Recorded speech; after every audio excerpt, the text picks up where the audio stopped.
ಪ್ರೀತಿ ಪ್ರೇಮದ ವಿಚಾರದಲ್ಲಿ ಯುವಕನೊಬ್ಬನನ್ನ ಅಪಹರಣ ಮಾಡಿದ ತಂಡವೊಂದು ಯುವಕನನ್ನ ಕೊಲೆ ಮಾಡಿ ಬಳಿಕ ಶವವನ್ನ ಚಾರ್ಮಾಡಿ ಘಾಟ್ನಲ್ಲಿ ಎಸೆದು ಹೋಗಿದೆ. ಪ್ರಕರಣ ಭೇದಿಸಿದ ಬೆಂಗಳೂರು ಪೊಲೀಸರು ಸ್ಥಳೀಯರ ನೆರವಿನೊಂದಿಗೆ ಇದೀಗ ಚಾರ್ಮಾಡಿ ಘಾಟ್ನಲ್ಲಿ ಶವವನ್ನ ಮೇಲಕ್ಕೆತ್ತಿದ್ದಾರೆ.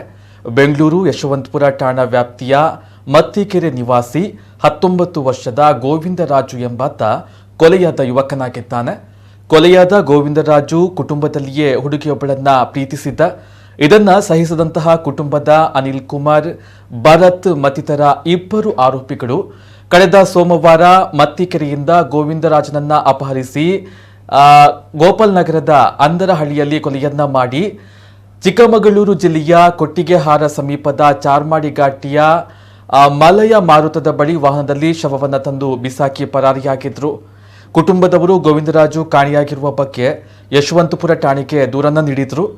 ಕುಟುಂಬದವರಿಗೆ ಅನಿಲ್ ಕುಮಾರ್ ಮೇಲೆ ಅನುಮಾನವಿದ್ದಿದ್ದರಿಂದ ಪೊಲೀಸರು ಅವನನ್ನ ವಶಕ್ಕೆ ಪಡೆದು ವಿಚಾರಣೆಯನ್ನು ನಡೆಸಿದಾಗ ಭರತ್ ಮತ್ತಿತರ ಇಬ್ಬರು ಆರೋಪಿಗಳು ತಪ್ಪನ್ನ ಒಪ್ಪಿಕೊಂಡಿದ್ದು ಆರೋಪಿಗಳನ್ನ ಚಾರ್ಮಾಡಿ ಘಾಟಿಗೆ ಕರೆತಂದು ಯಶವಂತಪುರ ಠಾಣೆಯ ಸಬ್ ಇನ್ಸ್ಪೆಕ್ಟರ್ ಮಹೇಶ್ ಅವರ ತಂಡ ಸ್ಥಳೀಯ ಸಮಾಜ ಸೇವಕ ಜೊತೆ ಸೇರಿ ಮೃತದೇಹವನ್ನ ಮೇಲಕ್ಕೆ ಎತ್ತಿ ಆಸ್ಪತ್ರೆಗೆ ಸಾಗಿಸಿದ್ದಾರೆ.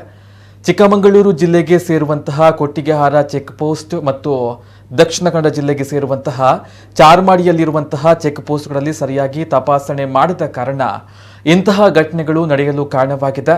ಇಲಾಖೆ ಈ ಬಗ್ಗೆ ಹೆಚ್ಚಿನ ಗಮನವನ್ನು ನೀಡಬೇಕು ಎಂದು ಸ್ಥಳೀಯರು ಒತ್ತಾಯ ಮಾಡಿದ್ದಾರೆ.